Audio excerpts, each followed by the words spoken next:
Hi mga kagooms! Ayan, so kita nyo nakabihis sa mga bebe, it means kami po ay gagala. So parang na-realize namin ni ma'am na parang napakadalang namin lumabas last year. So sabi namin this year, sana mas maraming gala yung ma-share namin sa mga bebe. So eto na nga, nag-start yung day namin, hapon na to. Ayan, so kita nyo nakasakay na kami ng tricycle at eto na nga. Ito yung madalas kong ini-imagine kung ano ba ang fest ng baby or ng bebe gumi natin kapag nakasakay ng tricycle. At finally, ayun, na face reveal na. Sobrang saya pala talaga niya. So sa part nga na yan, biyahe mode na kami. At siguro mga 20 to 30 minutes po yung magiging biyahe namin. Lalo na kung may traffic po. Sa mga hindi po nakakaalam, ang mga bebe nyo po ay from Tarlac City. Ayan, so kami po ay half Kapampangan at half Tagalog. Ayun. Ayan na nga. So sa part po na ito, ayan, naka-stroller na yung mga bebe. So medyo malayo pala yung nilakad namin para makarating lang doon sa place ng friend po namin. Mabuti na lang talaga dinala namin yung stroller nila dahil kung bubuhatin namin sila ng ganun kalayo, nako, ewan ko na lang talaga. At mabuti na lang din po ay hindi pa bumibigay yung stroller ni Bebe Gumi. Kasi stroller pa po ni Gumi to mga ano na siya, mga 2 years old siya. Ilang taon na si Gumi ngayon? 6 years old na po, so for 4 years na stroller ni Gumi. Buti nagkakasya pa sila ni Boki. Medyo mahal po kasi talaga ang stroller, kaya tiis-tiis muna namin ang stroller na yan. Ayan, so bali nga may music fest dito sa Tarlac, kaya yan ang inattendan namin.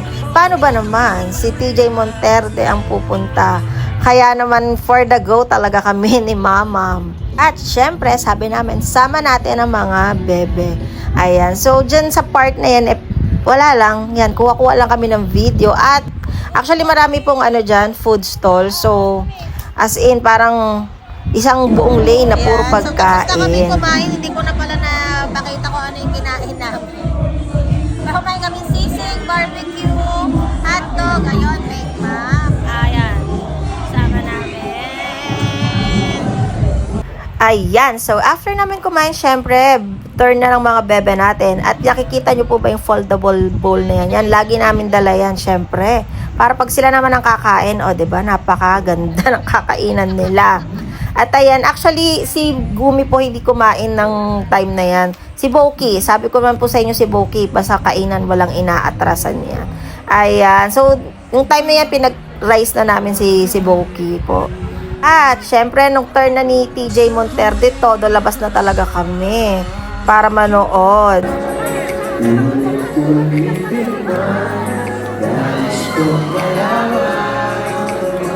At eto na nga yung part na nagfi-feeling singer kami. Ayan pala, kasama pala namin dyan si Ninang Jane nila. Ayan, so syempre makikising along tayo kay TJ Monterde. Tapos yung tipong ayan, buhat-buhat mo ang mga bebe. Diba? Mga moments na talaga namang magiging memorable talaga. And it's time to go home. Ayan, nakita nyo ang dami ng tao. Kaya yan ang mga kakasabay namin sa pagsakay niyan pa uwi.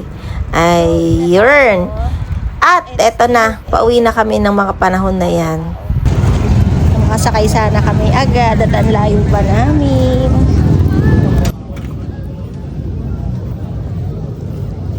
Ayan yung dalawa, nag-aabang po kami ng masasakyan at wala kaming maabang na tricycle. Yan o, babe lang sila dyan. Naghihintay o. Diba?